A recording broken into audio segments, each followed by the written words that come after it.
Muslimah itu dalam kenyataan ya, kenyataan kita itu ada muslimah yang itu nggak kemana-mana, di rumah, betul-betul di rumah gitu ya. Fokus dia adalah pada manfaat kepada keluarganya. Kalau dia sudah menikah berarti kan dia bagaimana kepada suaminya, kepada anak-anaknya, kepada mertua, orang tua dan seterusnya. Dia duduk manis di rumah, kan ada aja tiap hari datang ke kantor tak, ada kejadian apa, ada dengar apa, ada kebijakan apa, belum dengan atasan, belum dengan mitra kita. Itulah fitnah dalam dunia kerja, cobaan-cobaan. Nah, persoalannya apakah itu menjadi sarana kita untuk kita sampai kepada Allah atau justru kita gagal? Tapi ketika pulang ke rumah pun dia bukan berhenti bekerja, Bu. Ada anak-anakku yang menunggu 8 jam gitu. Ada cucian kotor, ada rumah yang berantakan. Itu pun kan harus kita selesaikan. Artinya seorang muslimah yang bekerja itu benar-benar harus punya extra power.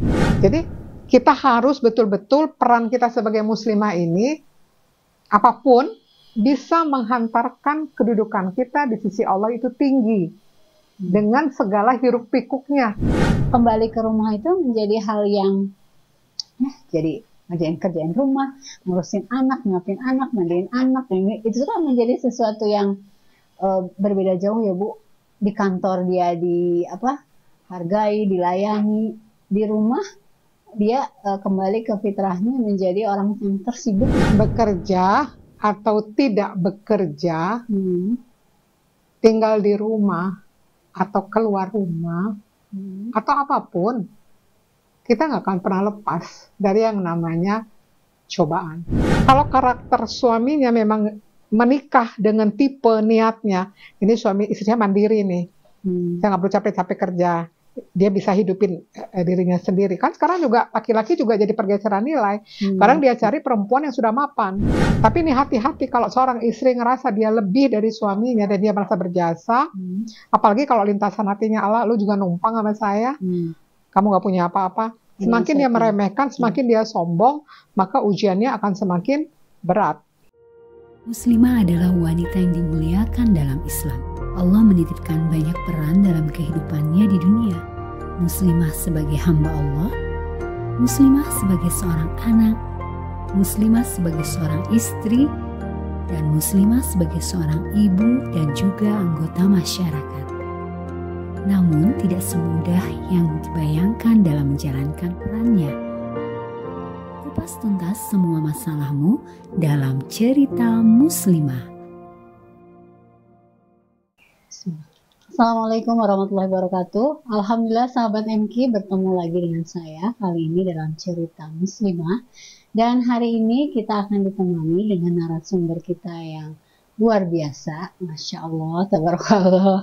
Alhamdulillah kita akan membahas tentang gimana ya suka duka atau apa hal-hal yang perlu kita ketahui, kita waspadai, dan supaya ketika seorang muslimah itu memilih peran menjadi wanita karir atau bekerja di luar rumah atau apapun itu namanya, bagaimana agar tetap dalam koridor yang Allah sukai, yang benar, dan semua itu jadi nilai ibadah.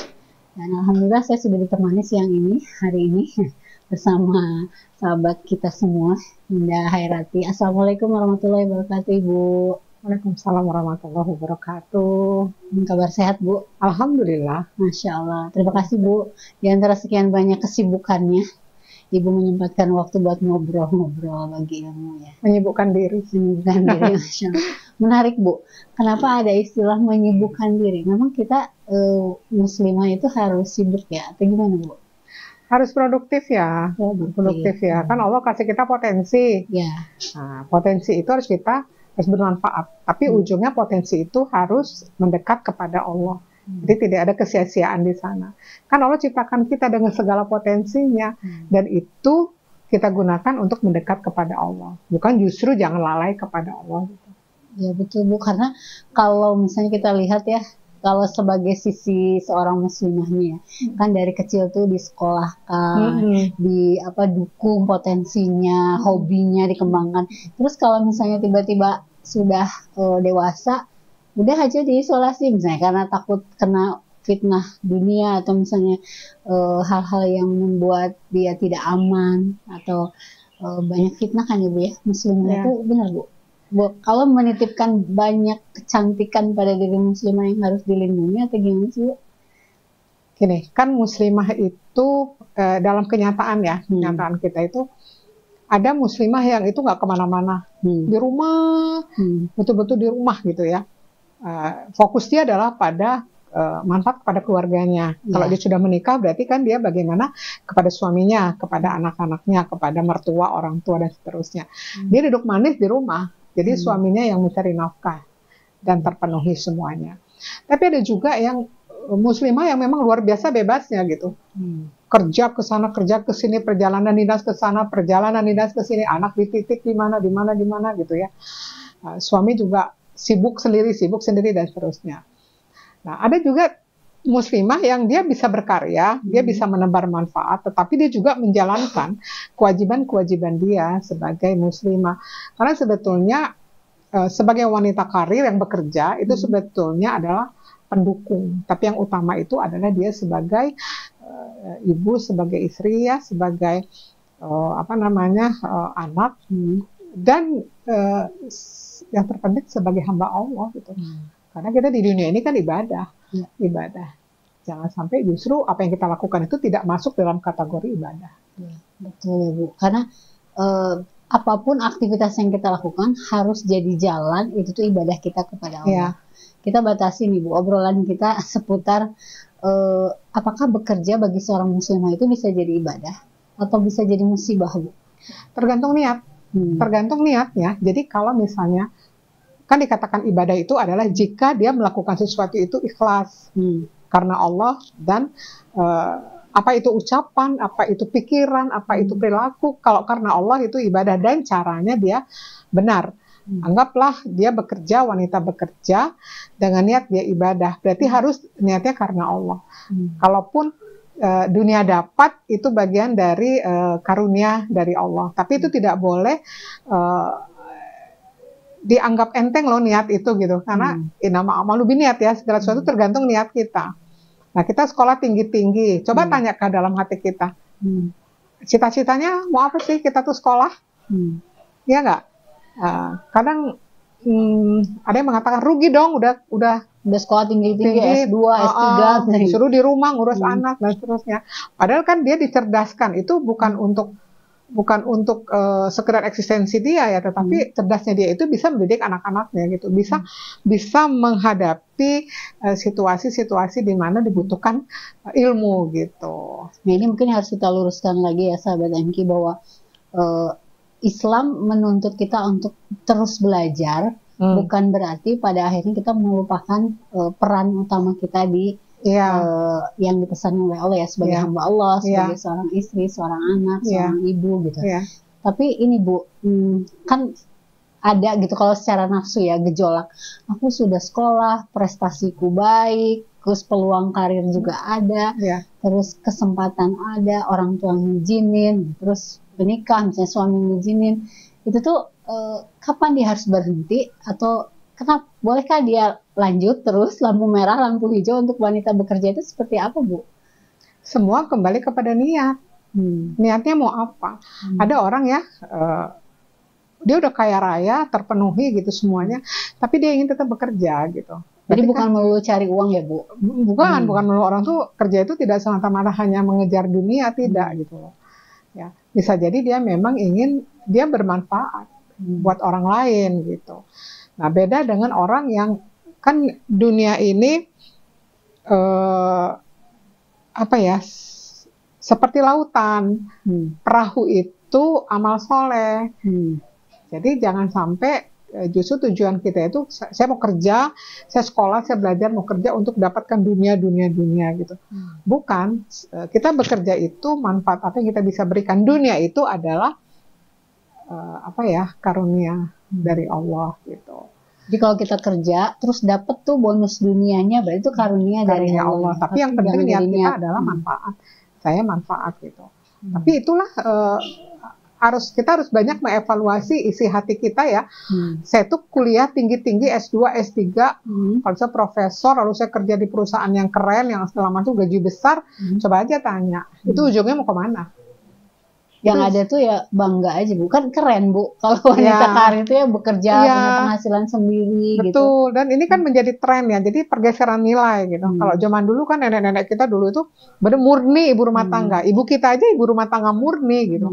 Dia mengurus anak-anaknya ya produksinya kayak kita-kita ini. Tapi terjadi pergeseran nilai, mulai terbuka semuanya, belajar, mencari ilmu itu kadang terjadi pergeseran. Mencari ilmu untuk apa? Kayaknya kalau jadi wanita karir itu kalau nggak bekerja itu kayaknya kurang Sia-sia keren gitu ya kemarin kita belajar. kurang keren lah gitu kayaknya.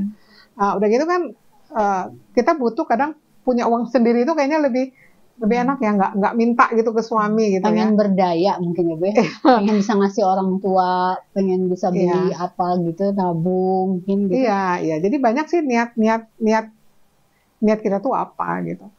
Nah, jadi harusnya niatnya apa Bu? Kenapa?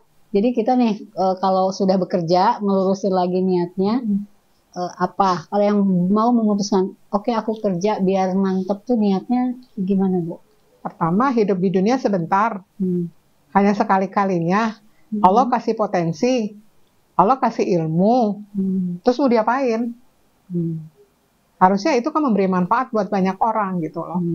Nah, jadi kalau misalnya kita punya ilmu banyak, mungkin manfaat buat anak-anak kita di rumah, buat suami kita iya gitu.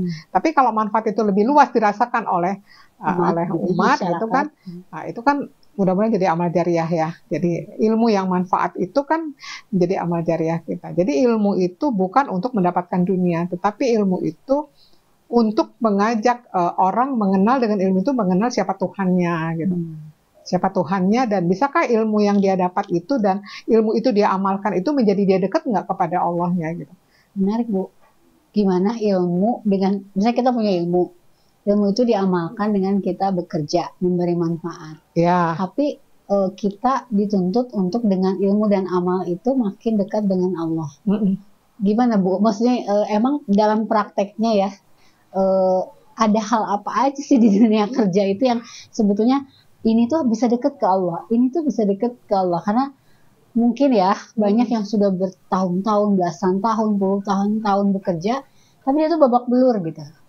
Dia kerja, ninggalin banyak hal gitu, suami, anak-anak, uang juga nggak ngumpul-ngumpul, dia ngerasa capek gitu. Berarti ada yang salah nih Bu, gimana? Kalau orientasinya dunia gitu ya, kita tuh kan kalau misalnya bekerja nih, terus dapat uang, dapat segala fasilitas, terkumpul nabung, itu tidak menjamin. Satu, nggak menjamin kita bahagia, itu bukan jaminan kita sukses gitu loh. Tapi dalam perjalanan kita bekerja itu, kita tuh jadi lebih dekat nggak ya dengan Allah? Karena banyak orang disibukkan dengan urusan dunianya, bukan tidak boleh ya. Kita di dunia pasti kita ngurusin dunia gitu loh. Tapi kebanyakan orang dengan sibuknya ngurusin dunia itu, justru dia lalai kepada Allah, dia lupa kepada Allah. Itu yang dikhawatirkan. Jadi karena dunia itu menggoda, memang menggoda, membuat kita lupa kepada Allah. Setan di sana juga membisik-bisikkan untuk kita lupa. Seolah tujuan itu jadi dunia, bukan akhirat. Padahal dunia ini adalah sarana kita untuk sampai kepada tepian, yaitu kepada akhir kehidupan yang sukses itu. Jadi bukan punya dunia sukses itu, tetapi apakah perjalanan hidup kita yang kita bekerja hari-hari, berangkat pagi pulang sore, itu tuh bener nggak sih nabung pahala? Coba kebayang nggak? Nabung pahala nggak? Tuh bocor amal kita. Kalau nggak banyak alarmnya nanti bocor di jalan ya. Oh, bocor banget itu. Kita malam tahajud, besok masuk ke kantor. Itu kan hati itu diuji betul gitu.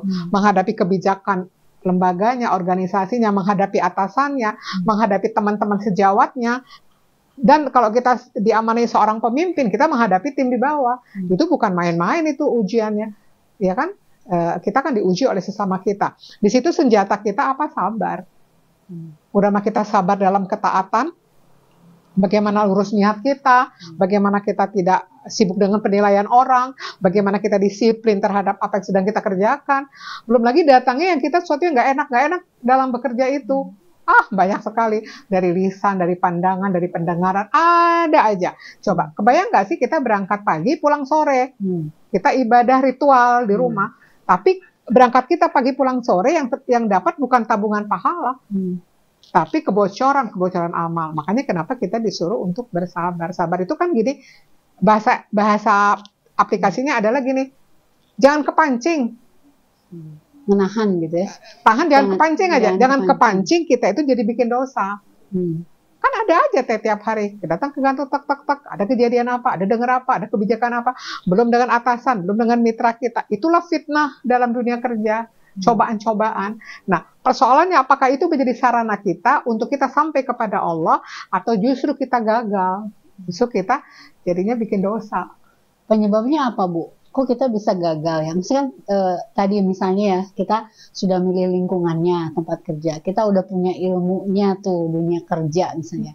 Kan tinggal amalnya nih, gimana nih dalam hal prakteknya gitu. Nah, supaya tadi nggak bocor sana-sini itu, kita harus punya apa, Bu? Kan gini, dalam Islam itu, asas ilmunya kan 3.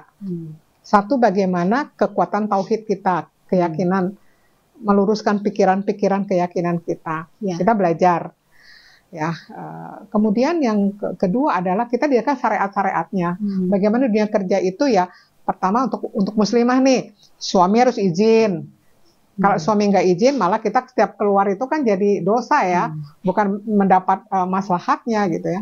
Terus bagaimana tanggung jawab kita nggak terbengkalai karena sibuknya kita di dunia kerja itu. Itu kan syarat-syarat ada ilmu-ilmunya gitu ya. Nah, kemudian bagaimana akhlak kita kepada teman kita, kepada atasan kita, kepada bagaimana kita tidak melakukan fitnah, bertabarus segala macam misalnya begitu. Itu kan syariatnya diajarkan. Tapi 2 itu tidak akan maksimal, Teh. Kalau kita tidak ada latihan yang namanya tazkiyah. Tazkiyatun nafs itu mensucikan, membersihkan hati kita. Karena kita diuji hati kita.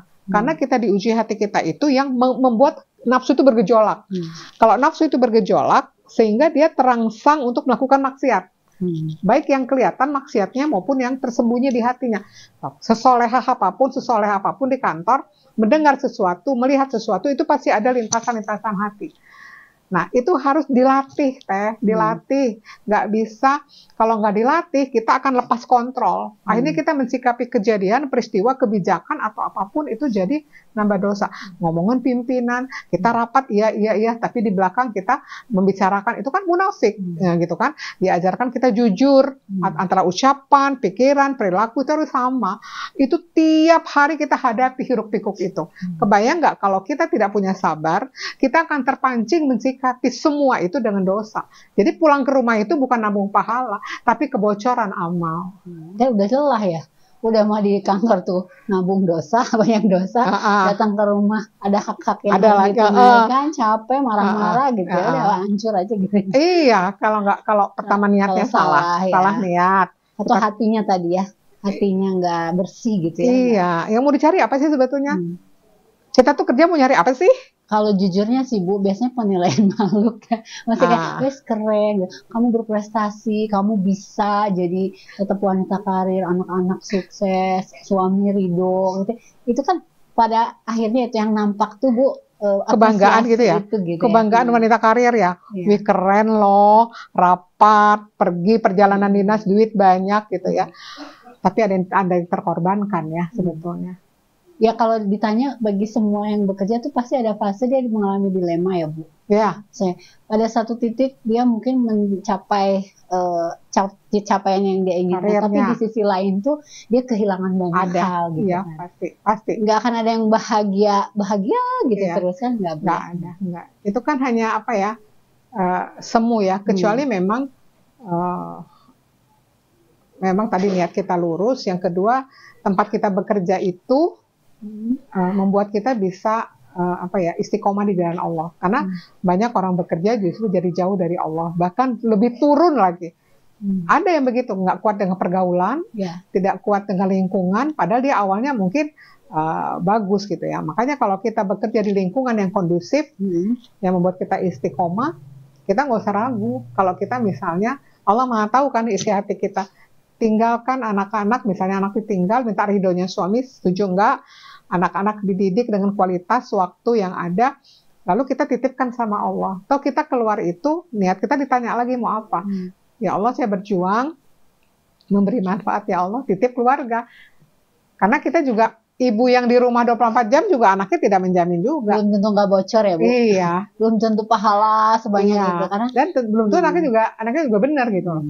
Ada juga ketergantungan kepada, salah mendidik juga ya, ketergantungan kepada ibunya, nggak bisa lepas, akhirnya nggak mandiri. Nah, ini juga menjadi persoalan tersendiri kan. Jadi ada positif negatifnya sih kalau wanita kerja itu terhadap anak-anaknya. Ya, dan itu sebuah resiko yang harus diambil ya.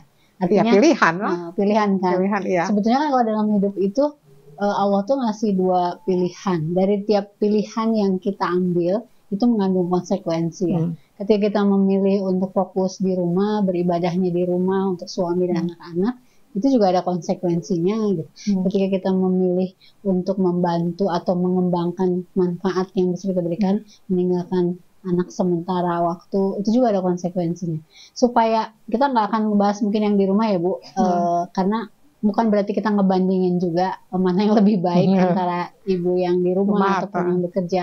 Hanya mungkin mudah-mudahan konten ini sahabat MK bisa menginspirasi untuk yang saat ini diamanahi pekerjaan, bekerja, terus aktif di luar rumah, gimana supaya tetap pada track yang benar gitu ya.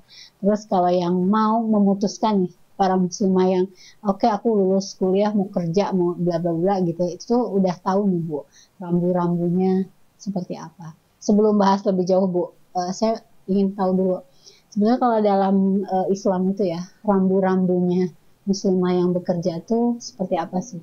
Tadi kan kayak bilang kalau lingkungannya kondusif tuh dia bisa selamat gitu, bisa banyak terbantu. Tapi kan nggak semua dapat keuntungan bekerja di tempat yang kondusif Bu. Gimana rambu-rambunya kalau di tempat bekerja seorang muslimah itu? Kalau dia belum menikah, dia harus minta ridho kepada orang tuanya, karena masih tanggung jawab orang tuanya. Yang kedua, niatnya mau apa? Kalau ada juga anak-anak orang kaya, dia bekerja, berarti secara ekonomis sebenarnya tidak butuh uang kan? Tapi itu eksistensi atau kemandirian, tidak selamanya bergantung kepada orang tua. Saya ingin mandiri suatu ketika, saya juga harus kuat. Kalau saya tidak ada lagi tempat saya bersandar kecuali saya berusaha walaupun tidak boleh bersandarkan kepada ikhtiar. Kedua adalah tidak menimbulkan fitnah dong. Ini seringkali dibahas ya sebetulnya Teh. Di rumah itu kita pakai daster ya. Tidak secantik pada saat kita mau menuju kantor ya. Persiapannya itu beda banget. Beda banget ya gitu ya. Kalau yang bekerja kan lebih pulang itu udah brek gitu, udah capek banget gitu. Tapi kalau mau berangkat kerja tuh beda tuh semangatnya tuh. Semangat dandannya, semangat tenaga. Kenapa ya? Tenaga disiapkan semangatnya gitu ya. Begitu ya. Karena itu tadi ya, mungkin karena betul kata Teh Hesti tadi, kita tuh masih butuh penilaian orang. Penilaian orang. Ya minimal seimbang lah kalau misalnya di kantor kita rapi, cantik ya, di rumah seperti itu kan harusnya gitu ya. Di rumah kan lebih cantik, gitu lebih kan bersih, wangi gitu ya. Tapi itu lebih susah, kayaknya susah deh. Orang-orang karena udah sampai rumah itu udah capek banget kadang. Udah males gitu. Misalnya suami bilang, ambilin minum dong. Aku baru nyampe. Maksudnya nggak bisa ngambil sendiri. Nah yang gitu-gitu ya kadang spill ya gitu ya. Seperti itu. Tidak menimbulkan fitnah. Kemudian yang menjaga hijab. Tidak terlalu bebas gitu ya. Tidak ikhtilat gitu ya laki-laki dan perempuan. Iya, kadang Teh awalnya nggak ada apa-apa sih. Tapi lama-lama mengagumi, lama-lama enaknya diajak ngobrol ya. 8 jam Bu per hari, 5 hari dalam sepekan gitu, ketemu dia lagi gitu iya, kan. Gitu dan mungkin sesuatu yang berbeda gitu. Dia enak juga yang ngobrol sama dia gitu ya. Lama-lama gitu, dia tidak mendapatkan sesuatu di rumah, ada suatu kekeringan, ada suatu kejenuhan, dapatnya di kantor. Jadi makanya memang jaga jarak lah. Kalau misalnya di lingkungan yang agama mungkin dipisah laki perempuan. Tapi kalau di kantor-kantor umum itu kan, wah kayaknya udah bebas banget ya. Kayak tempat duduk kerja aja kan bisa jadi nggak ada hijab gitu ya. Nggak ada, bebas pokoknya pandang-pandangan gitu ya. Bebas aja gitu ngobrol, kadang pukul-pukulan, ketawa-ketawa, bermanja-manja.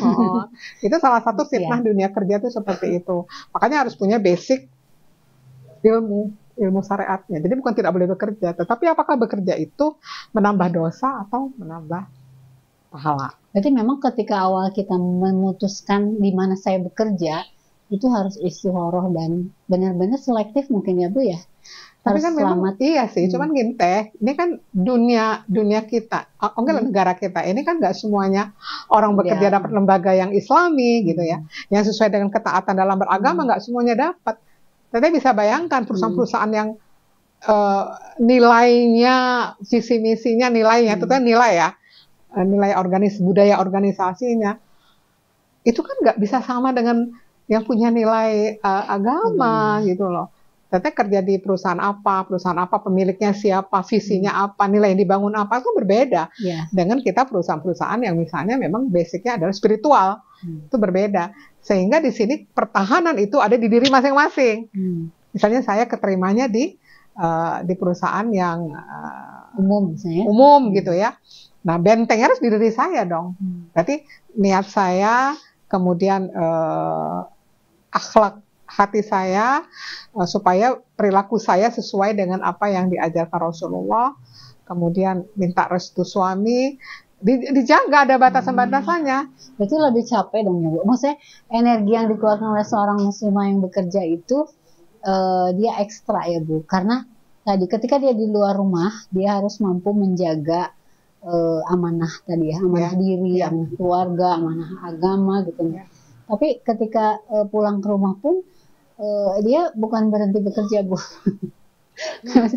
Ada anak-anakku yang menunggu 8 jam gitu, ada cucian kotor, ada rumah yang berantakan, mungkin itu pun kan harus kita selesaikan.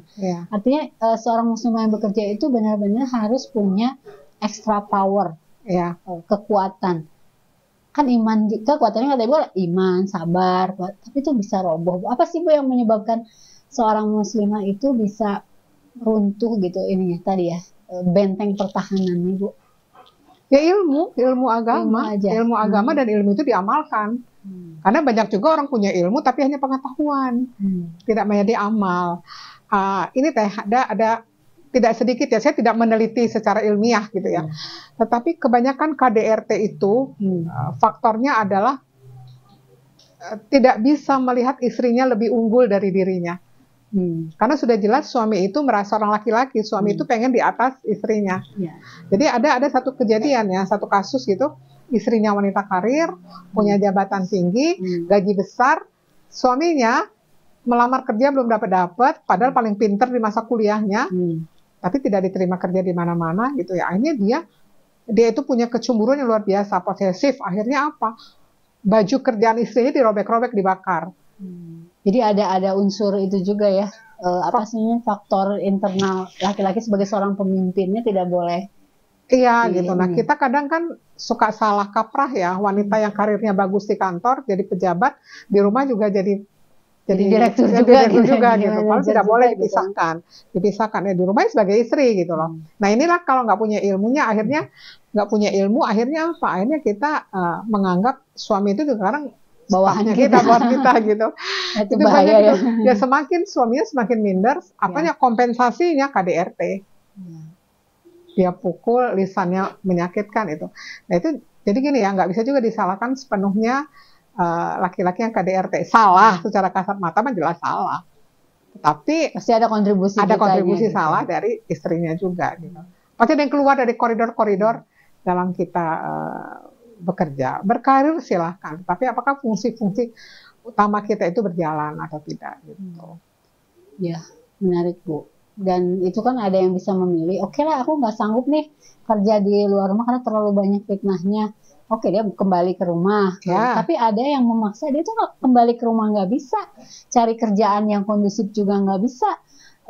Artinya dia harus bertahan hidup, mungkin menafkahi anak-anaknya karena dia single parent, atau menafkahi keluarganya, orang tuanya sakit, dia tidak ada yang menafkahi. Nah ini kan nggak semua wanita itu sekuat itu Bu. Ada saatnya dia lemah ya, capek gitu. Terus ya tadi mungkin ketika iman dan ilmunya nggak dicas terus tuh lama-lama kan futur tuh. Akhirnya tadi nggak sabar, ngeluh. Tapi dia tetap bekerja gitu. Gimana Bu? Kan begini, dituntut punya ilmu tidak hanya bagi seorang wanita. Laki-laki juga harus dituntut, karena laki-laki itu kan, kita wanita ini kalau misalnya menikah, suami kita meninggal atau berpisah, berarti kan ada saudara laki-laki kita atau ayah kita, ya, atau adik. Yang laki-lakinya itu bertanggung jawab lah terhadap seorang wanita di rumahnya. Nah, kalaulah misalnya nggak punya semua, makanya pahit-pahitnya itu sebatang kara ya, Benar-benar nggak ada punya. gitu ya. Sementara misalnya dia punya anak atau punya orang tua sakit atau apa yang dia harus mau tidak mau harus keluar rumah atau dia bekerja oke tidak keluar rumah misalnya dia bekerja di rumah tapi tetap aja namanya interaksi dalam bekerja itu selalu keluar rumah dan seterusnya. Nah, jangan sampai anak-anaknya tidak bisa sekolah, tidak bisa makan. Ini sudah harus mau tidak mau perempuan itu ya harus kuat gitu ya. Tapi ingat rezeki itu kan dari Allah datangnya. Tugasnya adalah hanya ikhtiar ya, ikhtiar dan dengan cara yang benar, niat yang benar, yakin Allah akan menjamin gitu. Mau tidak mau sih harus menjadi wanita yang kuat. Kekuatan itu didapat dari keikhlasan kan. Orang yang bukan mencari Allah, bukan karena Allah dia nggak akan kuat teh. Kita ya. Jadi kalau bukan Allah tujuannya pasti lemah. Gitu. Pasti lemah. Tapi kalau ya Allah ini ladang surgaku, lelahnya aku penggugur dosa, inilah ladang aku sampai ke surga dengan segala kesabaranku. Dia melihat bahwasanya negeri abadi itu yang dia tuju. Dunia ini hanyalah tempat dia bagaimana menanam. Tapi nanti dia akan menuai di akhirat. Itu kan butuh kekuatan keyakinan. Tapi kalau dia orientasinya dunia, lu capek banget, pasti ngeluh. Pasti dia nggak ngeluh gitu. Kalaupun dia misalnya tetap kelihatannya bekerja, wanita tuh yang bekerja kelihatannya secara fisiknya, luar biasa ya dia kerja setengah mati ke pasar minggu segala macam. Belum tentu dia sabar. Kalau dia belum menerima, belum ridho kepada takdir yang dia hadapi dan dia masih mengeluh. Kayak misalnya, kenapa sih harus aku? Kenapa sih ibu aku harus begini gitu ya? Kenapa gitu. Aku harus menafkahi ibuku? Kakak-kakakku kemana bisa gitu ya? Iya, kadang-kadang nggak ikhlas tuh diuji gitu ya. Iya, betul. Kok aku terus gitu ya? Betul. Gitu. Aku tuh kurang apa ya? Enak aja, suami nggak ada kerjaannya gini-gini. Padahal gini ya, kita itu menuju surga. Kita itu mau jadi kekasih Allah. Kan nggak cukup juga dengan amal kita yang sedikit dan nggak ikhlas. Juga dosa kita yang banyak. Ya. Makanya Allah kasih sesuatu yang kita tidak suka. Kalau kita bisa lolos di situ, kita akan naik kedudukan kita di sisi Allah. Cuman orang nggak semuanya paham gitu loh. Jadi kita harus betul-betul peran kita sebagai muslimah ini, apapun bisa menghantarkan kedudukan kita di sisi Allah itu tinggi dengan segala hiruk pikuknya. Kalau dia sebagai istri ya. Suami jadi ujiannya misalnya, itulah ladang dia ke surga. Dia sebagai ibu, anak-anaknya susah banget diatur nih, atau gimana, itulah ladang dia ke surga. Lalu dia punya orang tua yang kayak gimana, ladang dia ke surga. Kalau dia menjadi wanita karir, atasannya, temennya, bawahannya, itu ladang dia ke surga. Kalau dia mau sabar, kalau dia bisa menabung pahala dari sabar itu. Kalau dia hanya melihatnya secara kasat mata, capek, duniawi, selesai. Kemanapun pergi, nggak akan pernah tenang. Kamu tidak akan pernah ketemu dengan yang namanya kenyamanan hakiki kecuali di akhirat. Dunia itu akan selalu ada ujian dan cobaan. Nggak bisa. Nah sekarang kita mau sampai ke Allah dengan cara apa? Dengan ibadah kita. Ya gini-gininya. Dengan apa? Ya Allah kasih ladang nih. Dunia ini dikasih ladang. Kamu akan berhadapan dengan apa? Keluargamu. Kamu berhadapan dengan apa? Teman-temanmu. Makanya senjatanya dikasih oleh Allah kan. Ya udah kamu sabar. Sabar itu bukan diam, tutup mata, tutup telinga. Sabar itu adalah dia menahan. Hatinya itu tidak terpancing, lintasan itu tidak buruk gitu loh. Jadi sabar itu Bu menahan diri supaya tidak berbuat dosa. Ya gitu itu pada prakteknya kita itu tidak mensikapi sesuatu tidak nyaman, tidak enak itu dengan dosa gitu. Berhadapan dengan atasan. Atasan itu misalnya otoriter. Berhadapan dengan yang namanya teman itu pendengki, fitnah, gibah. Jangan sampai dia dulu yang naik karirnya nih gitu. Atau kenapa sih dia lagi gitu. Itu kan ujian semua. Itu kan ujian semua gitu. Oke Bu, kita masuk ke kasus ya Bu ya. Kan pada prakteknya tadi sabar, ikhlas itu gak akan teruji kalau nggak ada masalah ya Bu. Kalau saya banyak mendapati keluhan atau obrolan ya kalau muslimah yang bekerja itu kan sebetulnya sama ya suami, apalagi kalau niat awalnya kan saya bantu support sedekah nambah kebutuhan keluarga, itu suami ridho tuh Bu. Nah tapi pada saat sudah bekerja, ketika ada hal yang tidak bisa dikompromikan, misalnya masalah pekerjaan rumah, anak-anak, suami itu dengan mudah bilang, ya tetap dong, Bunda tetap harus ngerjain itu gitu kan. Udah kalau istri ngeluh, ya udah Bunda nggak usah kerja gitu. Jadi kan seolah-olah kalau giliran nggak enak, istri aja semua yang harus nanggung itu. Padahal ketika dapat manfaatnya dibantu, misalnya keluarga itu istrinya nambah nafkah keluarga, suami senang juga kan. Tapi ketika ada kebutuhan istri yang bantu dong suamiku gitu ya, suaminya tuh kayak nggak mau. Nah, mungkin yang perlu saya tanyakan tuh Bu, kontribusi suami nih, supporting istri yang bekerja tuh harus kayak gimana sih Bu? Supaya kalau bahasa sekarang mah, istri juga kan berhak bahagia ya. Artinya dia tuh kan pengen dijadiin ratu di dalam rumah tuh gitu ya. Pengen diservis sebelum ibu jawab itu ya. Karena saya banyak dapat ungkapan, kok nikah tuh kayak gini ya? Kita tuh jadi pelayan gitu. Kita tuh jadi ini pada aku udah sekolah tinggi-tinggi, aku udah punya ilmu ini. Tapi ketika aku menikah tuh, ya aku tuh pelayan gitu. Nah mungkin ibu bisa jawab Bu, supporting dari suami buat istri yang bekerja gimana? Gini, sebelum ke sana, siapapun calon pasangan suami istri sebelum menikah, pada saat ta'aruf, itu harus dipastikan dulu. Apakah saya boleh bekerja atau tidak? Kamu maunya saya itu bekerja atau di rumah? Itu harus diakadkan. Itu harus jelas dulu. Jangan sampai kita ta'aruf itu yang dibicarakan yang manis-manis, tapi tidak berpikir tentang resiko setelah kita menikah. Nah, kalau suaminya bilang, saya pengen kamu di rumah urus anak-anak. Udah, itu pegangan. Kok dia bilang, oh nggak bisa, saya kan udah kuliah capek-capek, berarti nggak usah dilanjut. Jadi harus sepaham dulu kita nih. Iya, sepaham dulu. Kan ada yang bilang begini kan, kalau nikah sama saya, kamu di rumah. Saya ingin istri yang di rumah. Sementara dia ingin jadi wanita karir, punya cita-cita yang tinggi. Itu nggak nyambung gitu loh. Udah, harus dari situ di-cut, jangan dilanjut. Demi cinta dilanjut. Nanti lebih parah. Babak belur gitu.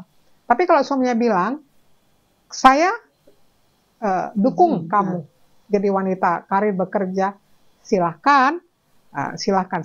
Tapi jangan lupa kewajiban kamu sebagai seorang istri dan ibu dari anak-anak. Oke. Setelah itu dapat komitmen, kan kita nggak pernah tahu ya dalam keluarga itu kejadiannya seperti apa, ujian-ujiannya gitu loh. Mungkin dulu mapan gitu, tiba-tiba suami gitu ya. Teruji. Ya, misalnya gitu ya. Kelompok yang pertama nih, adalah istri tetap di rumah, nggak boleh bekerja. Tapi begitu kejadian, suami di PHK atau ekonomi turun. Ini bagaimana? Dia nggak boleh bersikeras, kamu tuh di rumah. Nggak bisa lagi dikatakan kamu di rumah.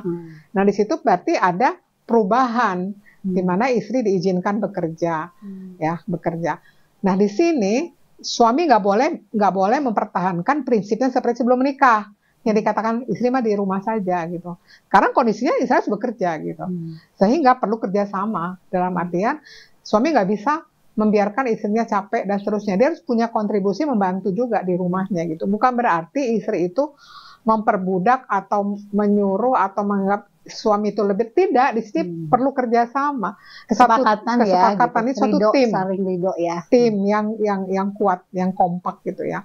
Nah, bagi yang dari awal mengizinkan istrinya bekerja, silahkan saja.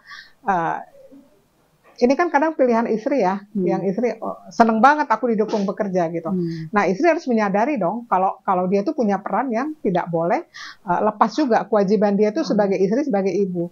Hanya di sini suami jangan sampai gini, ada dulu gini, kamu nggak boleh kerja, kamu di rumah, tapi dia nggak bisa memenuhi. Ini kan repot juga. Kan perempuannya bilang, istrinya bilang, aku disuruh nggak boleh kerja. Tapi dia nggak bisa memenuhi ekonomi keluarga. Ini gimana? Jadi egoisnya laki-laki itu, kamu di rumah, tapi dia sendiri tidak bisa memenuhi kebutuhan keluarga gitu. Dipusingkan istri itu terbatas gitu ya, tapi nggak boleh nambah kerja pendapatan, suami nggak ngizinin gitu ya. Iya, masih penting kalau mungkin kadang ada gaya hidup itu kan, mungkin ada sebagian cukup, ya. Tapi dia ini kurang. Karena perempuan tuh kan gini, aku pengen beli ini, beli itu, nggak enak kalau minta sama suami terus, sementara suami terbatas gitu kan. Banyaklah yang menjadi pertimbangan-pertimbangan di mana kadang hal seperti ini itu menjadi persoalan ya. Nah, para suami yang istrinya bekerja, tolong dipahami, dimengerti, mereka betul sudah capek. Ini kalau suaminya mengizinkan ya, memang dia membantu keluarga misalnya. Harus ada kerjasama di rumah. tidak bisa, kan itu resiko kamu yang milih kerja kok. Kamu tetap jalani kewajiban. Wanita tuh pengen kok, dia tuh menjalani kewajibannya, tapi kondisi wanita juga terbatas. Makanya kenapa wanita karir itu ada yang dikorbankan. Nggak bisa ideal. Pasti ada yang dikorbankan. Nggak bisa. Misalnya masa kecil anak-anak tidak bersama dia, Iya, betul. waktu bersama suami kadang kurang, dan seterusnya. Itulah resikonya. Tinggal kita wanita kan memilih. Kalau kita mau berkarir, kita harus sangat siap dengan kewajiban kita. Nggak boleh dengan alasan, saya kan kerja. Saya nggak bisa, nggak boleh. Tetap aja dia. Untung kalau dapat suami yang pengertian. Dia capek-capek pulang kerja, suaminya tidak banyak tuntutan. Tapi kalau tipe yang nuntut, saya nggak peduli kamu capek di kantor, tapi kewajiban kamu urus saya, misalnya urus anak-anak. Wah itu mah repot, capeknya minta ampun gitu ya. Nah apapun itu, suami pertama bersyukur kalau istrinya bekerja, berarti dia ada manfaat. Kalau dia memang mendukung loh ya. Tapi kalau memang dia tidak mendukung, dia harus siap untuk memenuhi kebutuhan istrinya. Nggak bisa dia dilarang bekerja, tetapi dia tidak bisa memenuhi kebutuhan istrinya. Itu egois namanya. Nah kemudian keluarga itu kan ya di keluarga, ya di kantor, dimanapun itu kan seperti piramid, teteh. Piramid gini. Jadi tujuannya Allah, puncaknya Allah. Kalau istri mau ke Allah, suami mau ke Allah, walaupun jarang bertemu, itu hatinya tetap nyambung. Sama-sama nanti punya langkah-langkah menuju ke Allahnya. Tetapi kalau istrinya mau ke Allah, suaminya tidak, maka walaupun 24 jam bareng itu dia akan bisa sama untuk mencapai Allah. Gitu istrinya ya. Ya. Jadi harus disamakan frekuensi menuju Allahnya. Karena kalau udah punya sama cita-cita menuju Allah, maka apapun kejadiannya diyakini itu sebagai cobaan-cobaan, ujian-ujian. Tapi kalau memang cita-citanya tuh Allah ke sana, apapun yang terjadi itu akan kuat gitu. Kalau misalnya istrinya mau ke Allah, suaminya enggak, ya enggak akan nyambung. Suami mau ke Allah, istrinya enggak akan nyambung. Jadi sekarang dipastikan dulu pondasinya adalah kita tuh menikah mau kemana nih gitu loh. Ya untuk sampai kepada Allah dan sampai ke surga nanti gitu. Tapi kalau misalnya memang berbeda tujuannya, walaupun memang tidak semua orang kuat, kadang nggak kuat juga sih, sama-sama ingin ke Allah, tapi secara syariatnya nggak bisa, mudaratnya lebih banyak, berarti otomatis harus ya udah dipisahkan, nggak bisa gitu loh, kalau memang seperti itu gitu. Luar biasa ya Bu, dipisahkan oleh pekerjaan gitu. Pernikahan ketika tidak sekufu tadi. Kan kadang gini Bu, pada awal nikah tuh sekufu. Maksudnya tadi ya komitmen, oke boleh kerja, syarat ketentuan berlaku, istrinya masih bisa penuhi gitu tuh. Tapi kan waktu berjalan, kebutuhan berubah, godaan meningkat. Ini kan godaan seorang muslimah tuh ketika misalnya dia dapat kesempatan berkarir lebih tinggi, atasannya percaya banget, terus gajinya tinggi, segala fasilitas kantor tuh dia tuh ya apalagi kalau udah di level pimpinan tuh kan kemudahan, fasilitas, itu tuh nyaman banget Bu. Dan mungkin sebagian yang sudah di posisi itu kembali ke rumah itu menjadi hal yang jadi kerjain rumah, ngurusin anak, nyuapin anak, mandiin anak, itu kan menjadi sesuatu yang berbeda jauh ya Bu. Di kantor dia hargai, dilayani, di rumah dia kembali ke fitrahnya menjadi orang yang tersibuk melayani misalnya. Nah ini tuh menjaga keseimbangan itu gimana Bu? Pertama, kemudahan karir yang bagus dunia diberikan bagi seorang muslimah, itu adalah ujian kebaikan, ujian kemudahan, itu ujian. Dia tidak akan lulus. Bukan berarti kesuksesan berarti Bu ya? Bukan, itu cobaan. Dia tidak akan lulus kalau dia menjadi sombong, merasa diri lebih daripada suaminya. Dia tidak akan lulus kalau dia menjadi jauh dari Allah. Itu adalah cobaan.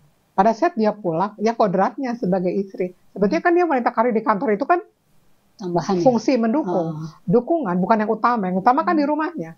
Jadi kalau dia mendahulukan di luar ini daripada di rumahnya, terzolimi anak yang terzolimi suaminya, ada ketidakridhoan di sana, pasti ada masalah. Jadi apa gunanya dia dapat dunia, dapat penghargaan, dapat penilaian orang, dapat popularitas, dapat penghargaan, penghormatan. Tetapi di sisi lain dia tidak akan tenang. Karena fungsi utama yang menjadi kodratnya, fitrahnya itu ada yang terabaikan. Itu nggak akan tenang teh. Secara duniawi enak banget ya wanita karir, wah. Tapi ada sesuatu yang dia tidak penuhi. anaknya, suaminya gitu. Kita kan nggak tahu perasaan suaminya, anak-anaknya. Pasti mereka dapat sisa waktu dari kesibukan istri atau ibunya. Jadi bukan berarti puncak karir seorang muslimah itu menjadi wanita karir, sukses dengan karir. Tapi seolah-olah yang sukses itu wanita karir ya. Iya. Pergeseran nilai. Jadi seolah-olah yang hebat itu wanita yang bekerja, sekolahnya tinggi gitu ya. Mandiri gitu, finansialnya Mandiri segala macam gitu ya. Tapi dia lupa dengan peran-peran dia, bagaimana dia harus mendidik anak-anaknya sebagai madrasah awal ya untuk mendidik anak-anaknya, dan bagaimana dia mengabdi kepada suaminya yang menjadi ladang dia ke surga gitu. Kalau sudah kadung, Bu, artinya tadi ya ada hal yang dikorbankan ya. Masa kecil anak-anak, pendidikan, terus keluarga. Dia dalam fase yang aku harus merubah nih. Jadi bukan fokus utama itu pekerjaan dan karir. Belum terlambat nggak, Bu? Atau apa yang dia perbaiki dari mana dulu, Bu? Kayak misalnya gini, kasus ya, kan tidak sedikit ya yang ibunya sibuk bekerja, anak-anak di rumah sama khodimat sama asisten rumah tangga. Akhirnya mereka cari perhatian dengan bikin masalah anak-anak tuh ya. Misalnya, na'udzubillah, ya terlibat dengan narkoba, pergaulan yang tidak baik, akhlaknya buruk, dan seterusnya gitu. Misalnya si ibu tuh kembali, kan itu tuh udah terjadi, dan semua kejelekan atau keburukan itu kan berasal dari dosa kita ya, Bu ya. Gimana, Bu? Kan saya berpikir gini, sebelum ajal memutuskan semua amal kita, itu semua masih bisa diperbaiki ya, Bu. Makanya bukan berarti buruk juga kan kalau kita diingatkan oleh Allah dengan ujian dari keluarga, anak-anak ya. Gimana, Bu, memperbaikinya gitu? Apa yang sudah terlewatkan sama kita gitu? Memang penyesalan itu di akhir ya. Waktu berlalu, ada masa-masa di mana yang harusnya kita punya kebersamaan dengan keluarga, tapi waktu itu habis waktu kita di dalam bekerja, berkarir gitu, sehingga pada saat kita sudah semakin menua, memang ada yang hilang gitu, kebersamaan itu. Yang ada hanyalah penyesalan. Anak-anak udah pada besar dan mereka sudah sibuk masing-masing gitu. Nah, ya tinggal kita perbaiki hubungan kita. Memang tidak bisa seperti waktu anak-anak masih kecil. Tapi kita perbaiki hubungan kita dengan anak-anak, memberikan perhatian-perhatian, kemudian mendoakan. Ya mau gimana lagi? Nah, kalau ada terjadi suatu kejadian yang tidak mengenakan, ya itu memang buah dari kesalahan kita gitu kan. Anak-anak itu melihat ibu saya wanita karir, sibuk, dia dulu nggak ada waktu buat saya gitu. Itu kan bisa saja seperti itu gitu. Terus anak kita jadi kurang perhatian, ya udah kita terima itu dari tebusan dari kesalahan kita di masa lalu gitu. Nah, makanya kalau kita menjadi wanita bekerja, jangan lupa berdoa dan titipkan anak-anak kita kepada Allah. Dan kalau kita niatnya lurus, misalnya lurus karena ingin membantu ekonomi suami, keluarga, bisa bersedekah, bisa menolong keluarga dan seterusnya, yakin Allah pasti jaga keluarga kita. Yang nggak jelas keluar itu, yang nggak jelas yang dicari itu yang beresiko. Allah menegur supaya dia kembali kepada apa yang kebenaran, gitu, kembali kepada kebenaran gitu. Jadi tidak melulu apa ya, Bu, semua muslimah yang bekerja itu salah gitu ya, dan tidak melulu bahwa ketika yang bekerja terus di rumahnya ada masalah itu berarti dia gagal gitu ya, Bu, karena itu bisa jadi kan ujian kesabaran untuk terus memperbaiki dia niatnya apa nih gitu ya. Bekerja atau tidak bekerja, tinggal di rumah atau keluar rumah, atau apapun, kita nggak akan pernah lepas dari yang namanya cobaan, dari yang namanya ujian. Tanyaannya kita mau lulus enggak sih? Seorang wanita di rumah, nggak keluar, ujiannya tersendiri. Bukan berarti nggak diuji. Tidak. Pasti diuji. Bisa lewat anaknya, bisa lewat suaminya, bisa lewat mertuanya, bisa lewat tetangganya. Dan wanita yang bekerja, mungkin ujiannya lebih banyak. Kenapa? Karena dia berhadapan dengan yang namanya atasannya, luar. temennya. Kalau dia pemimpin bawahannya, kemudian dia akan kliennya, iya godaannya lebih dahsyat lagi gitu loh. Nah, tapi apapun itu, ujian itu akan selalu ada. Di Al-Quran disebutkan kan dalam Al-Quran surat Al-Anbiya ayat 35 itu, kita akan diuji dengan yang buruk-buruk dan yang baik-baik. Kepada Allah kita akan kembali. Hanya untuk level kita, manusia yang penuh dosa ini, kalau kita dapat ujian cobaan, pasti teguran. Ada yang salah. Al-A'raf 168. Kita diuji dengan yang baik dan yang buruk agar kita kembali kepada kebenaran. Kalau kita di rumah, wanita yang di rumah, tidak bekerja, tidak keluar, ngurus anak, ngurus suami, terus diuji lewat suami kita, periksa, pasti ada teguran dari Allah. Bisa jadi apa? Terlalu cinta kepada suami, misalnya. Di rumah dandan, ibadah, servis memuaskan kepada suami, tapi suami tetap misalnya berkhianat. Itu kan cobaan. Cobaannya apa? Terus ternyata suami di kantornya gimana-gimana gitu. Cobaannya kenapa? Bisa jadi kita terlalu cinta atau bersandar kepada suami, berharap kepada suami. Yang di luar, dimarahin atasan, didengkiin sama teman, difitnah, digibah, pasti kita ada dosa. Jadi nggak akan ada yang lepas. Jangan jadi, harap tidak lepas dari ujian. Iya, apapun profesi kita, apapun peran kita sebagai anak aja pasti kita ada ujiannya. Apalagi kita sebagai hamba Allah, sebagai istri, paling wanita karir, ujiannya. Nah sekarang, apakah kita mau jawab semua itu dengan jawaban yang benar? Atau kita mengikuti kata setan, bisik-bisik supaya kita nggak lulus? Tergantung kepada kita. Jangan dikira, oh di rumah itu lebih mulia misalnya. Secara syariat dia lebih mulia, tidak bertemu banyak orang, fitnahnya terbatas. Tapi bukan berarti ujian ketaatannya, ujian kehidupannya itu lebih ringan dari wanita-wanita yang bekerja di luar. Gitu. Oke, berarti tetap semangat ya buat para muslimah yang takdirnya memang harus bekerja dan masih banyak manfaat yang bisa dikasih. Ada profesi-profesi yang memang itu harus seorang muslimah ya Bu.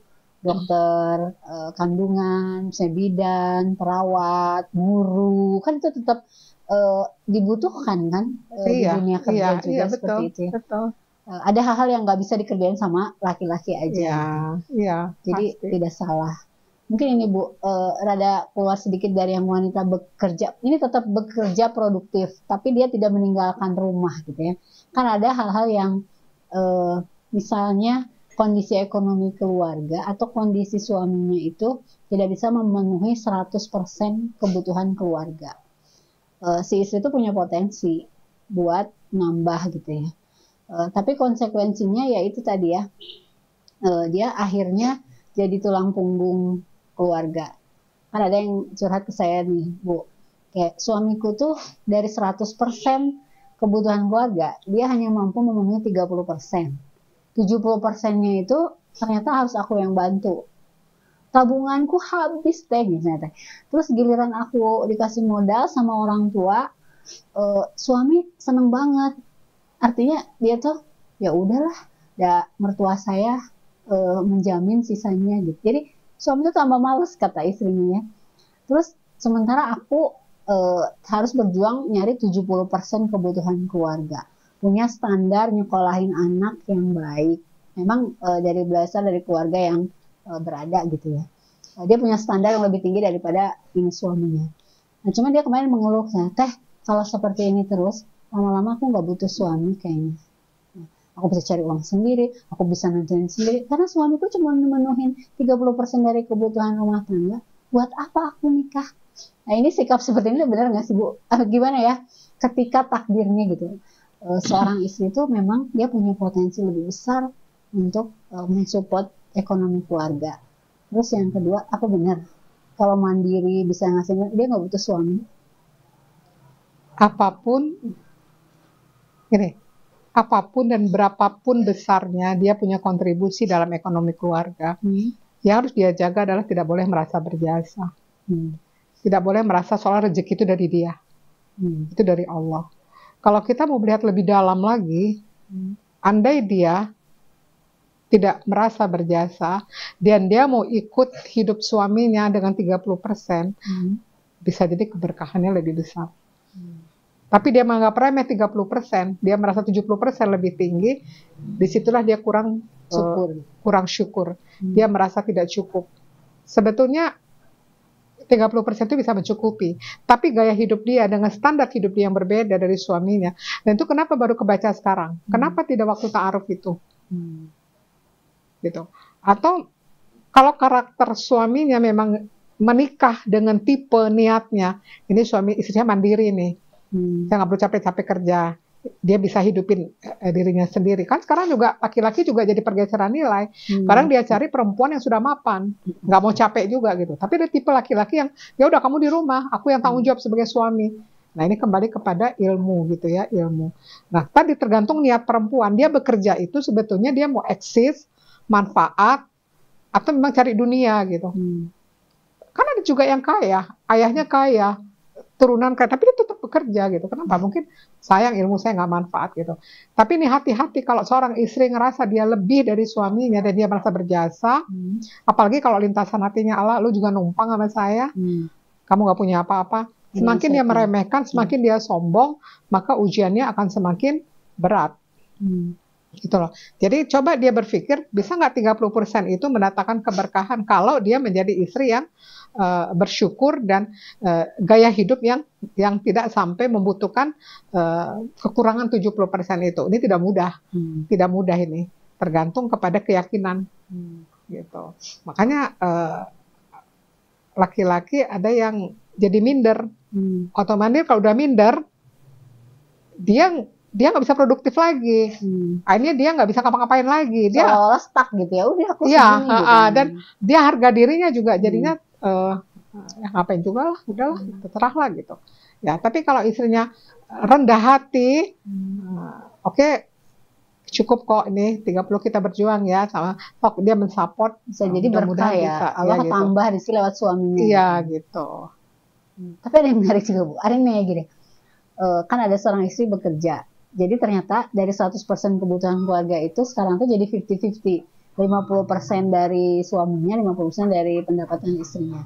Ketika suaminya mengeluh, aduh ayah ternyata capek ya kerja tuh gini. Bunda sih salah doanya buat bantu nafkahin keluarga. Coba kalau bunda percaya sama ayah 100%, mungkin ayah yang capek. Bunda nggak perlu capek. Jadi 100% itu jadi ada di ayah. Gitu. Iya, tepat. Itu tepat loh. Cuman kita kadang kurang yakin ya. Kalau kita misalnya di rumah diam gitu, kewajiban suami mencari nafkah, bisa jadi itu yang mendatangkan keberkahan. Tapi kadang suami juga nggak pede. Padahal zaman dulu-dulu nggak ada wanita yang kerja setengah mati juga ya. Semuanya di laki-laki. Istri mah di rumah ngurus anak-anak gitu loh. Karena dia berani tanggung, udahlah bunda, aja ayah yang itulah pergeseran nilai Teh Hesti. Karena wanita sekarang wanitanya suka bekerja, karir, banyak duit, jadi laki-laki lebih santai. Bisa jadi kan? Dapat istri yang wanita karir, karirnya bagus, aku nggak terlalu capek-capek lah, harus memenuhi kebutuhan keluarga. Jadi sesuatu yang lumrah gitu loh. Jadi terasa bebannya berkurang karena istrinya bekerja. Ditambah tidak ada ilmunya, sebagai laki-laki punya kewajiban untuk menafkahi keluarganya. Oke. Ada pertanyaan audiens? Ada pertanyaan dari netizen. Apabila seorang istri melayani suaminya bagaikan raja, maka istrinya adalah sebagai istri raja. Istri raja berarti beliau adalah ratu kan, ratu. Tapi kalau seorang istri bukan melayani suami ya, memperlakukan suami sebagai pelayan, maka dia menjadi seorang istri pelayan gitu loh Bu. Nah menurut Ibu tuh bagaimana? Bu Heroti. Ya, kita dalam rumah tangga memang harus tahu peran, fungsi masing-masing. Jadi jangan kebalik-balik. Kemudian istri nggak usah menuntut. Aku udah capek kerja nih, harusnya kamu ngerti dong. Suami menuntut, hai kamu tuh sebagai istri harusnya tahu tanggung jawab. Nah, kalau sudah konsekuensinya istri bekerja, tidak bisa maksimal melayani suami, ya suami paham dan mengerti dengan kondisi istri. Istri jangan merasa sudah capek bekerja dan menuntut suami melayani dia. Udah aja tadi seperti dikatakan yang bertanya, kalau kita istri memperlakukan suami seperti raja, walaupun capeknya luar biasa setelah bekerja, pasti kita posisinya adalah sebagai ratu. Nah, kalau kita menganggap suami kita pelayan, ya, karena dia harus melayani karena saya capek. Nah, sama aja kita adalah istri seorang pelayan. Ya. Jadi level kita mau yang mana ini secara ukuran duniawi ya, raja dan ratu. Ya udah sekarang mah fungsikan suami sebagai raja, otomatis istri akan sebagai ratu. Kalau fungsikan suami sebagai pelayan, ya otomatis istri juga adalah pelayan. Gitu ya. Mudah-mudahan bisa memposisikan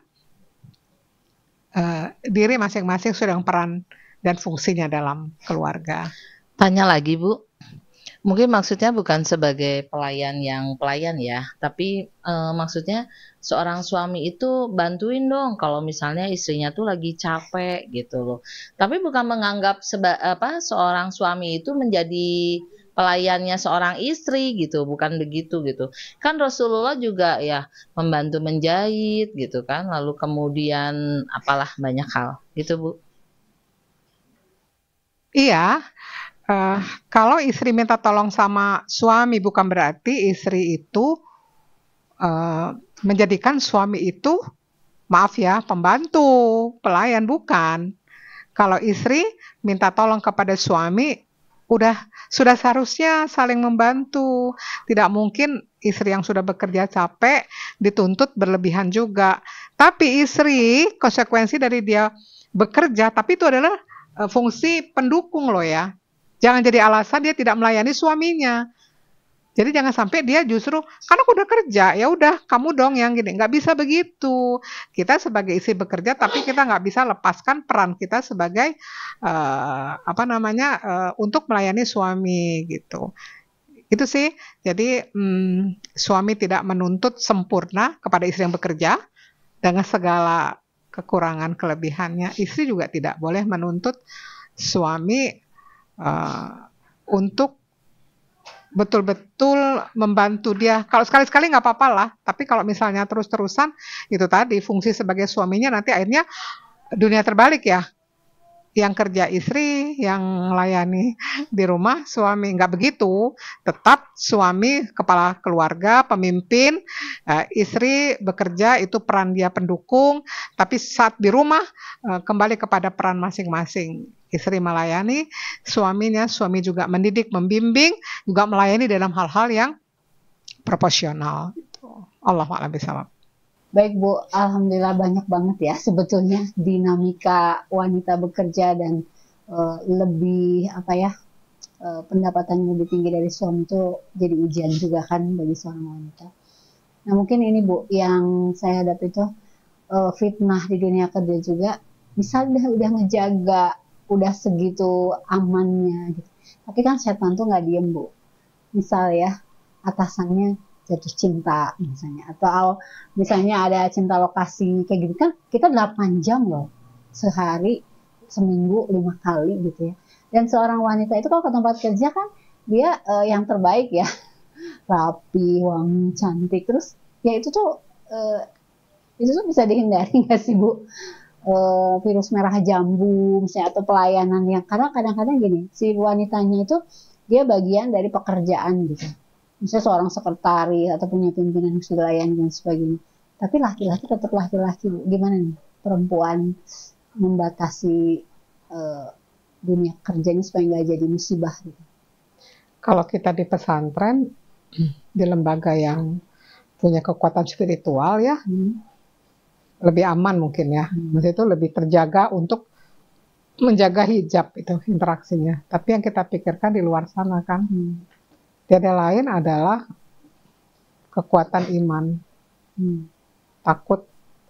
Kalau dia tahu nih ilmunya, ini nggak boleh, itu boleh, ini haram, itu halal, dan dia mengamalkannya, pasti dia akan bisa menjaga rambu-rambunya. Nah, bagi laki-laki, dia harus bisa menjaga hijab. Suka, cinta, tapi itu kan tidak bisa dibunuh. Tapi dia harus kendalikan nafsunya, kan begitu. Takutlah dia kepada Allah. Ingatlah dia punya istri dan anak-anak. Bagi wanita, ini nggak dilihat dia masih gadis atau sudah punya suami ya, tapi namanya Jadi yang sudah setan punya itu juga nggak aman ya Bu? Yang sudah punya semua suami iya. juga nggak Oh aman? lebih nggak aman lagi juga, gitu. Karena udah ada, bisa jadi di rumahnya ada titik jenuh, ya, gitu kan. Ya, jadi dia menemukan sesuatu di kantor gitu. Nah ini pun kalau tidak pakai ilmu, tidak pakai iman, ya jebol pertahanan gitu. Itu banyak sekali kasus-kasus terjadi seperti itu, banyak sekali. Apalagi kalau di rumah dia ada masalah. Tapi kalaupun di rumah baik-baik saja, itu pun bisa juga tergoda, gitu ya. Karena udah kecenderungan laki-laki itu ya, dan wanita itu kan Dibuat memang indah dalam gitu, pandangan indah laki-laki. ya, indah gitu. Nah makanya kalau ke kantor ya jangan terlalu, misalnya terlalu menarik berlebihan lah ya, perhatian, jangan menarik berlebihan perhatian gitu. laki-laki. Udah mah di rumah laki-laki ngelihat yang itu aja gitu ya, tidak seseru yang di kantor gitu. Nah, dia masuk kantor jadinya tuh kayaknya energinya di kantor lebih semangat karena dilihatnya berbeda dengan yang mau pulang lah males lah, di kantornya kayaknya lebih semangat gitu. Gitu. Tidak ada yang lain adalah kekuatan imannya dan ilmu gitu ya, dan takutlah kepada Allah gitu, supaya bagi lembaga yang membiarkan suatu kemungkaran itu bisa dicabut keberkahannya. Nah, bagi suami yang dia juga apa ya, tidak bisa menjaga dirinya, itu pun bisa dicabut keberkahannya. Akhirnya apa? Keluar rumah itu bukan menabung amal, bukan menabung pahala, kan berarti apa? Balik lagi Dosa. tadi dosa. Dosa. Akhirnya kan bangkrut. Bangkrut. Nggak ada apa-apa, cuma dapat capek. Dapat capek hati, dapat capek fisik, pahala nggak dapat. Pahala jihad cari nafkahnya bisa rontok tuh. Hanya gara-gara tidak menjaga yang namanya kemaksiatan. Yang itu memang dari pandangan. Sumbernya itu pandangan. Ya, tidak menjaga. Dan perempuan juga harus jaga pandangan. Jaga pandangan. Yang kedua, jangan sampai menjadi daya tarik orang melihat, orang memandang itu. Jangan menyebabkan orang jadi menarik perhatian kita ya, atau kita ditarik perhatian. Gimana sih Bu? Menjaga diri aja pokoknya gitu. Kita jaga diri, jangan sampai orang jadi sengaja berhias, berdandan itu supaya orang tertarik. Makanya dicek aja hati kita setiap kita melakukan berdandan atau tabarus itu, teh untuk siapa ini teh? Buat orang tergoda atau gimana gitu ya. Banyak lah kita periksa, evaluasi lah. Susah banget ya. Karena ini perempuan pengen cantik ya, pengen sudahlah itu rahasia. Ya boleh saja ya. Allah kan maha indah ya, tapi kan niat kita mau apa gitu. Kalau niat kita menjadi daya tarik bagi lawan jenis itu dosa. Jadi sepanjang kita di kantor tuh ya nabung dosa aja gitu. Ya, Masya Allah. Terima kasih Bu sudah diingatkan. Sama-sama. Kayak tadi tuh Ibu bicara tuh kayak saya ditembak kanan kiri, oh ini bocor.